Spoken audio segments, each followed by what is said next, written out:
ചോദിക്കാൻ ഉദ്ദേശിക്കുന്നത് ഈ പുനർജന്മം എന്നൊരു കോൺസെപ്റ്റ് ശാസ്ത്രത്തില് വലിയ അംഗീകാരം നേടിയിട്ടില്ല. പക്ഷെ അങ്ങനൊരു അവസ്ഥയുണ്ടോ? അതറിയുന്നത് കൊണ്ട് എന്തെങ്കിലും ഗുണമുണ്ടോ?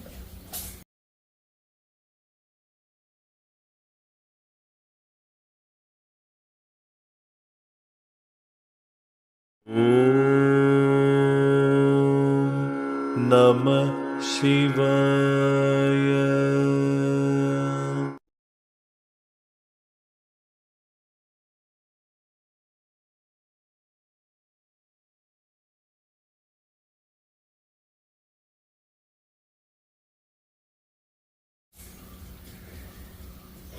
പുനർജന്മം ഇല്ലെന്ന ശാസ്ത്രത്തിൽ എങ്ങനെ ഉറപ്പിച്ച് പറഞ്ഞതായിട്ട് ഞാനങ്ങ് വായിച്ചിട്ടില്ല. കാരണം മെഡിക്കൽ സയൻസിൽ ചില ജേണലുകൾ ഞാൻ വായിച്ചിട്ടുള്ളത്, നമ്മുടെ ജീവിതം എന്ന് പറയുന്നത് ശരീരവും മനസ്സും എന്നൊക്കെ പറയുന്നതിൻ്റെ ഒരു ടോട്ടാലിറ്റി എടുത്താൽ 30% സെൽസും 30% ജീൻസും ബാക്കി 40% പ്യുവർ കോൺഷ്യസ്നെസ്സും എന്നാണ് ഞാൻ പൊതുവെ വായിച്ചിട്ടുള്ളത്. അപ്പോൾ അങ്ങനെയാണെങ്കിൽ ഈ ജീൻസിൽ എന്താ ഉള്ളത്? ജനറ്റിക് മെമ്മറി ആയിരിക്കണം. പിന്നെ ചില സ്ഥലങ്ങളിൽ ഞാൻ വായിച്ചിട്ടുള്ളത് 7 ജന്മങ്ങളുടെ ഓർമ്മകളുടെ ബാക്കിയാണ് ഈ ജന്മം എന്ന് ചില മെഡിക്കൽ ജേണലുകൾ ഞാൻ വായിച്ചിട്ടുണ്ട്, ജനറ്റിക് മെമ്മറി. എന്നാൽ നമ്മുടെ പൗരാണിക ഭാരതത്തിൽ കൃത്യമായിട്ട് പറഞ്ഞിട്ടുണ്ട് ഈ 14 ലോകങ്ങളാണ്. അപ്പോൾ വന്ന പാസ്റ്റ് ലൈഫിൻ്റെ 7 ഓർമ്മകളും ഇനി അങ്ങോട്ട് വരാനിരിക്കുന്ന ഫ്യൂച്ചറിൻ്റെ 7 ഓർമ്മകളും ഇതിനകത്തുണ്ട് എന്ന് നമ്മുടെ പൗരാണിക ഭാരതം പറഞ്ഞിട്ടുണ്ട്. അപ്പോൾ പിന്നെ പുനർജന്മം ഇല്ല എന്നെങ്ങനെ ഉറപ്പിക്കാൻ പറ്റും? പൗരാണിക ഗ്രന്ഥങ്ങൾ ആധികാരികമല്ലെന്നാണല്ലോ. എങ്കിൽ മോഡേൺ സയൻസ് എടുക്കാം. ഇപ്പോൾ ഇവിടെ നടക്കുന്ന സംഭവങ്ങളുടെ എല്ലാം ഒരു ബ്ലൂ പ്രിൻ്റ് എവിടെയോ ഉണ്ട് എന്ന് മോഡേൺ സയൻസിലും ഇപ്പോൾ തെളിഞ്ഞുകൊണ്ടിരിക്കുകയാണ്. ഈ മാഗ്നറ്റോമീറ്റർ എന്നുള്ള ഒരു ഡിവൈസ് ഇപ്പോൾ കണ്ടുപിടിച്ചിട്ടുണ്ടെന്ന് പറയുന്നു. അത് സ്വിറ്റ്സർലൻഡിൽ ഒരു പരീക്ഷണം നടത്തിയതിൻ്റെ ഒരു ആർട്ടിക്കിൾ ഈ അടുത്ത് ഞാൻ വായിച്ചു. അതിലവർ ചെയ്തത് ഈ ഫ്രണ്ടിൽ ഒരു മോണിറ്റർ വെച്ചിട്ട് ഒരാളിനെ, അതൊരു ശരിക്കൊരു റാൻഡം സ്റ്റഡിയാണ് അവർ നടത്തിയത്, മുന്നിൽ ഇരുത്തിയിട്ട് ഓരോ രംഗങ്ങളിങ്ങനെ തെളിഞ്ഞു വരും. അപ്പോൾ ഇവൻ്റെ brain wave, heart wave, brain wave അളക്കാനുള്ള എല്ലാ സംവിധാനങ്ങളും ചെയ്തു വച്ചിട്ടുണ്ട്. അപ്പോൾ ഒരു നല്ല സീനറി കാണുമ്പോൾ ഉണ്ടാകുന്ന ഒരു വൈബ്രേഷൻ, അതിൻ്റെ എനർജി ലെവല്, അത് കഴിഞ്ഞ് ഓരോന്ന് മാറി മാറി വരുന്നു. ഈ കമ്പ്യൂട്ടറിന് പോലും അറിയില്ല ഇതിലേക്ക് ഇതാണ് വരാൻ പോകണമെന്ന്. അത് വേറൊരു സ്ഥലത്ത് സേവ് ചെയ്തിട്ട് വളരെ ശരിക്കും അൺഎക്സ്പെക്റ്റഡാണ് അതിലേക്ക് കടത്തിവിടുന്നത്. പക്ഷേ ഒരു ആംപ്യൂട്ടേഷൻ കാണുന്ന സമയത്ത് ഇവൻ്റെ ബ്രെയിൻ വേവും ഹാർട്ട് വേവും ഭയങ്കരമായിട്ട് ഡിസ്റ്റർബ്ഡ് ആകുന്നുണ്ട്. പിന്നീട് അതുപോലെ പല അവസരങ്ങൾ നോക്കി, ഒരു ആംപ്യൂട്ടേഷൻ, ഒരു ആക്സിഡൻറ്റ്, ഇതെല്ലാം നോക്കുന്നുണ്ട്. പിന്നീട് അവർ കണ്ടെത്തിയത് ഈ ആംപ്യൂട്ടേഷനും ആക്സിഡൻറ്റും ഒക്കെ കാണുമ്പോൾ അത് ടി വിയിൽ വരുന്നതിന് 3, 4, 5 സെക്കൻഡുകൾക്ക് മുമ്പേ ഹാർട്ട് ഡിസ്റ്റർബൻസ് കാണിച്ചു കഴിഞ്ഞു. അതെങ്ങനെ? ഇതാണ് ഉത്തരം കിട്ടാത്തൊരു ചോദ്യമായി നിൽക്കുന്നത്. അപ്പോൾ ഈ കണ്ണുകൊണ്ട് ഇത് കാഴ്ച കാണുന്നതിന് മുമ്പേ ഹൃദയം വേവലാതിപ്പെടാൻ തുടങ്ങി. ഇത് മോണിറ്ററിൽ വന്നിട്ടില്ല. So how it's happening? അത് തെളിയിക്കുന്നത് പൗരാണിക ഭാരതം പറഞ്ഞത് തന്നെയാണ്, നമ്മളൊരു സിനിമ കാണുന്നത് പോലെയാണ് ജീവിതം. ഇപ്പോൾ കാണുന്ന ഈ സംഭവം ഇത് എവിടെയോ നേരത്തെ റെക്കോർഡ് ചെയ്തിട്ടുണ്ട്. ഒരു സിനിമയിൽ നമ്മളിപ്പോൾ ആദ്യത്തെ 2-3 രംഗങ്ങൾ കാണുന്നു, പക്ഷേ അത് അടുത്ത 2.5 മണിക്കൂർ കഴിഞ്ഞിട്ട് വരുന്ന സീനും ഡിസ്കിലുണ്ട്. ഇതുപോലെ തന്നെയാണ്. there is no difference between micro and macro. ഒരു അണോരണിയാൻ മഹതോ മഹിയാൻ. അപ്പോൾ മൈക്രോയിലുള്ളതും മാക്രോയിലുള്ളതും it is something beyond your comprehension. ഈ ഇന്നലെയും ഇന്നും നാളെയൊക്കെ എവിടെയാണ് ഡോക്ടറെ ഉള്ളത്? നമ്മുടെ മനസ്സിലാണ്. ചിത്തവൃത്തി നിരോധ യോഗ. ഈ ഇതിനെ നിരോധിച്ച് നീ മുകളിലേക്ക് പോയാൽ അവിടെ ഇന്നലെയും ഇല്ല, ഇന്നുമില്ല, നാളെയുമില്ല. അവിടെ സംഭവങ്ങളേ ഉള്ളൂ. അത് അനുഭവമാണ്, ബിയോണ്ട് എക്സ്പ്ലനേഷനാണ്. ഇനി വേറൊരു കാര്യം കൂടെ ചോദിക്കാം. ഇത്രയും വലിയ ബുദ്ധി പറയുന്നതുകൊണ്ട് ഒരു മറുപടി പറയട്ടെ. ഒരു ഐസ് പീസ് എടുത്ത് ഞാൻ ഡോക്ടറെ കയ്യിൽ തന്നാൽ ഡോക്ടർക്ക് അത് കയ്യിൽ വെക്കാമല്ലോ അല്ലേ? പക്ഷേ ഇതിലിത്തിരി ചൂട് കൊടുത്താൽ എന്ത് പറ്റും? അപ്പോൾ കയ്യിൽ പിന്നെ അത് വെക്കാൻ പറ്റില്ലല്ലോ. So then you need a container to hold it. ഐസിന് ഒരു ഐഡൻറ്റിറ്റി ഉണ്ടെന്ന് സങ്കല്പിച്ചാൽ അതൊരു ഖരമാണ്, അതിന് ഇന്ന ഷേപ്പാണ്. ഈ ചൂട് കിട്ടിക്കഴിഞ്ഞാൽ പിന്നെ ആ ഐഡൻറ്റിറ്റി ഉണ്ടോ? ഇല്ല. സോ ഇറ്റ് ഈസ് ഗോൺ, അത് പാസ്റ്റായി. പിന്നെ അപ്പോൾ എന്തോ സംതിങ് ബോൺ, അത് വാട്ടറല്ല, സെയിം മോളിക്യൂളല്ലേ, അവിടെ ഒന്നും മാറ്റം വന്നിട്ടില്ല. പക്ഷേ മോളിക്കുലർ കൊഹിസീവ്നെസ് അത് മാറി. ആ വെള്ളത്തെ ഒരു കണ്ടെയ്നറിൽ വെച്ചിട്ട് പിന്നെയും ചൂടാക്കി നന്നായി തിളപ്പിച്ചു. എന്ത് പറ്റി? വെള്ളത്തിന് ഒരു ഐഡൻറ്റിറ്റി ഉണ്ടെങ്കിൽ അത് നഷ്ടമായില്ല, അത് മരിച്ചു. അപ്പോൾ എന്ത് ജനിച്ചു? നീരാവി ജനിച്ചു. നീരാവി എന്തായാലും പിന്നെ കണ്ടെയ്നറിൽ വെക്കാൻ ഒക്കില്ലല്ലോ, ഇറ്റ് ഹാസ് നോ ഷേപ്പ്, അത് അരൂപാവസ്ഥയിലേക്കായി. അപ്പോഴും ആ മോളിക്കൂൾ അവിടെ ഉണ്ടല്ലോ, ഇല്ലയെന്ന് പറയാൻ പറ്റുമോ? ശാസ്ത്രജ്ഞന് ഉണ്ടവിടെ. അപ്പോൾ ആ വേപ്പറിൽ നിന്ന് താപത്തെ ഇങ്ങ് മാറ്റിയാലോ വീണ്ടും ഈ വെള്ളം തന്നെ വരില്ലേ? ഈ വെള്ളത്തിൽ നിന്ന് വീണ്ടും പഴയതുപോലെ താപത്തെ മാറ്റിയാലോ ഈ ഐസ് ആ കണ്ടെയ്നർ അതിൻ്റെ ആ ഒരു കണ്ടെയ്നറിൻ്റെ ഷേപ്പിലാണെങ്കിൽ അതേ ഐസ് തന്നെ നമുക്ക് കിട്ടത്തില്ല. അപ്പോൾ അങ്ങനെയാണെങ്കിൽ പൂർവ്വജന്മവും പുനർജന്മവും ഇല്ലേ? Energy can neither be created nor B destroyed. Thermodynamics പറയുകയാണെങ്കിൽ ശരിയല്ലേ, ശാസ്ത്രമല്ലേ പറയുന്നത്?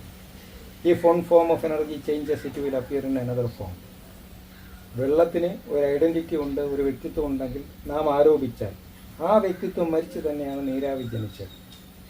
നീരാവിക്ക് ഒരു ഐഡൻറ്റിറ്റി നമ്മൾ കൽപ്പിച്ചാൽ, സ്വഭാവവിശേഷങ്ങളൊക്കെ കൽപ്പിച്ചാൽ ആ നീരാവി മരിച്ചു തന്നെയാണ് വെള്ളം ജനിച്ചത്.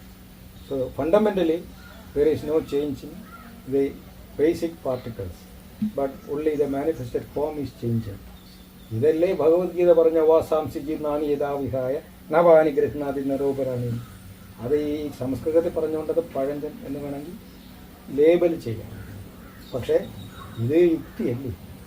ഇതേ കാര്യമല്ലേ കഠോപനിഷത്തിൽ ആചാര്യൻ പറഞ്ഞത്? നചികേതസ് എന്ന് പറഞ്ഞിരുന്ന ധൈര്യവാനായ ഒരു കുട്ടി, സാധാരണ ആൾക്കാർക്ക് മരണം അടുത്ത് വരുന്നെന്ന് കേൾക്കുമ്പോൾ ഭയം ഓടും. എന്നാൽ കഠോപനിഷത്ത് ചെയ്തിരിക്കുന്നത് എന്താണ്? മരണത്തെ ചേസ് ചെയ്യുന്ന ഒരു അന്വേഷി.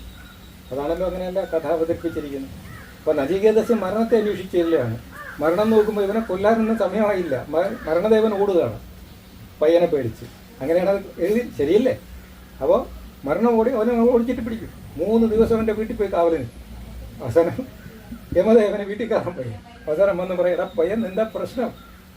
താങ്കളുടെ രഹസ്യം അന്വേഷിച്ചാണ് ഞാൻ വന്നത്, അതെനിക്ക് പറഞ്ഞു തരണം. അങ്ങനെയാണ് ആ യമ നചികേത സംവാദമായിട്ടാണ് അത് അവതരിപ്പിച്ചിരിക്കുന്നത്. ഒടുവിൽ യമദേവൻ പരാജയപ്പെടും ഇവൻ്റെ ഇച്ഛാശക്തിക്ക് മുന്നിൽ. അവസാനം പറയും, മോനെ എൻ്റെ രഹസ്യം അഗ്നിയാണ്, നീ അഗ്നി ഉപാസന ചെയ്യും.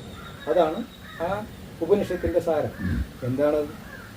നമ്മുടെ ഈ ശരീരം ഇങ്ങനെ നിലനിൽക്കുന്നത്, ഈ ബോധമണ്ഡലം ഇങ്ങനെ നിലനിൽക്കുന്നത് 37.3 ഡിഗ്രി സെൻറ്റിഗ്രേഡ് ചൂടായതുകൊണ്ടാണ്. ഡോക്ടർക്ക് ഇതിൻ്റെ 2 ഡിഗ്രി 3 ഡിഗ്രി കൂടിയാൽ ഡോക്ടർക്ക് ഈ പ്ലെയിൻ ഓഫ് കോൺഷ്യസ്നസ് ഉണ്ടാവും. We will say that he has got typhoid and he is out of his census എന്ന് പറയില്ലേ? സാധാരണ അത്രയൊക്കെ പനി കൂടുന്ന സമയത്ത് പിച്ചും പേയും പറയും, ഇപ്പോൾ സംഭവം പനി കൂടി എന്ന് പറയും. ഇത് കുറഞ്ഞാലും ഇത് തന്നെയല്ലേ അവസ്ഥ. അപ്പോൾ ഒരു പ്ലെയിൻ ഓഫ് കോൺഷ്യസ്നസ് അല്ലെങ്കിൽ material form is based on the അഗ്നിബലം, ടെമ്പറേച്ചർ. അതാണ് ഉപനിഷത്ത് പറഞ്ഞത്. മോഡേൺ സയൻസിനും അതല്ലാതെ എന്തെങ്കിലും പറയാനുണ്ടോ? യുക്തിക്ക് ഇതല്ലാതെ വേറെ എന്തെങ്കിലും പറയാനുണ്ടോ? ഈ പറയുന്ന യുക്തിവാദിയെ പിടിച്ചിട്ട് പനി കൂടുന്നൊരു മരുന്ന് കൊടുത്തു നോക്കി, 2 ഡിഗ്രി 3 ഡിഗ്രി പനി ഒന്ന് കൂട്ടി നോക്കി, പിന്നെ അവൻ ഈ യുക്തിവാദം പറയൂ. അതാണ് നമ്മുടെ ഗുരുക്കന്മാർ പറഞ്ഞത്, തപസ്. തപിപ്പിക്കൂ, മനസ്സിനെ ഏകാഗ്രമാക്കി ശരീരതാപം കൂട്ടുകയോ കുറയ്ക്കുകയോ ചെയ്യുക. അപ്പോൾ താപത്തെ കൂട്ടുകയോ കുറയ്ക്കുകയോ ചെയ്യുന്ന പ്രോസസ്സിനെയാണ് തപസ് എന്ന് പറയുന്നത്.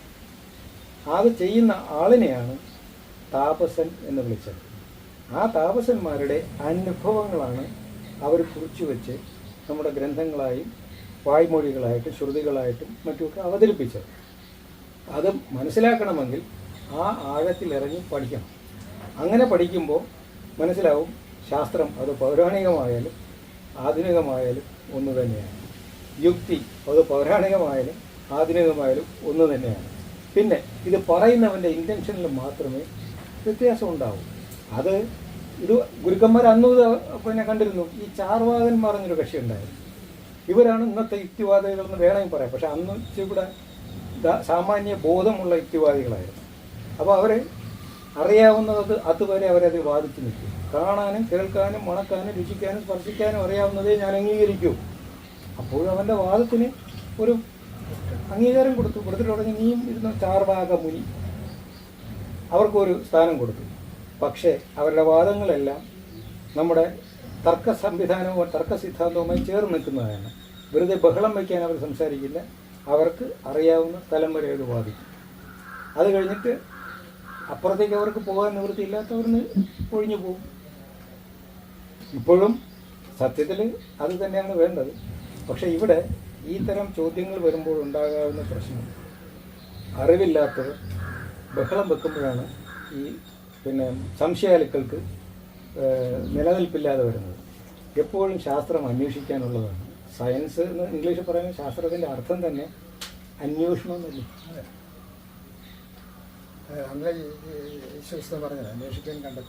അന്വേഷിക്കുന്നവൻ എന്തായാലും കണ്ടെത്തും. പിന്നെ വേറൊന്ന്, എൻ്റെ അനുഭവം, ഞാനെപ്പോഴും എൻ്റെ അനുഭവങ്ങളും ചേർത്ത് വെച്ചിട്ട് ഈ പാഠങ്ങൾ പഠിക്കാൻ ശ്രമിക്കാറുണ്ട്. പണ്ട് ഞാൻ ഈ കരാട്ടെ പഠിക്കുന്ന സമയത്ത് ഒരു ക്ലാസ്സൊക്കെ തുടങ്ങി, ഡോജോ തുടങ്ങി. അന്ന് ഞാൻ എൻ്റെ ബൈക്കിൽ ഞാൻ എവിടെ പോയാലും ഞാൻ അറിയാതെ എൻ്റെ കണ്ണ് ചെന്ന് വിടുന്ന എവിടെയായിരിക്കും? ഏതെങ്കിലും ഒരു കരാട്ടെ ബോർഡിലായിരിക്കും, കരാട്ടെ ക്ലാസ്സിൻ്റെ. അത് കാരണം നമ്മുടെ ഇൻറ്റൻഷൻ അതാണ്. അത് കഴിഞ്ഞിട്ട് ഞാനൊരു ഈ പൗൾട്രി ഫാം തുടങ്ങി.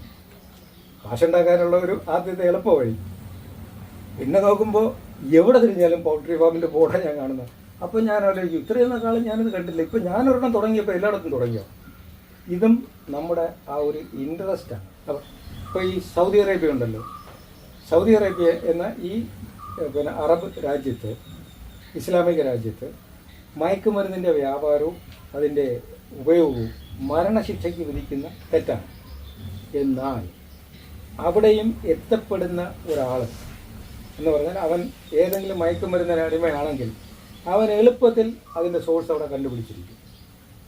എന്തുകൊണ്ടാണ്? അവൻ്റെ ക്രേവിങ് അതാണ്. അവൻ്റെ അന്വേഷണം ചെന്ന് നിൽക്കുന്നത് അവിടെയാണ്. സിഗരറ്റ് വലിക്കുന്ന ഒരാൾ ഏതെങ്കിലും സമൂഹത്തിൽ നിങ്ങൾ ശ്രദ്ധിച്ച് നോക്ക്, അവൻ പെട്ടെന്നൊരു സിഗരറ്റ് ഷെയർ ചെയ്യാൻ പറ്റിയ ഒരാളിനെ കണ്ടുപിടിക്കും. എന്തേ? ഇൻറ്റൻഷൻ. ഇതാണ് യേശുദേവൻ പറഞ്ഞത്, അന്വേഷിപ്പിൻ കണ്ടെത്തും എന്ന്.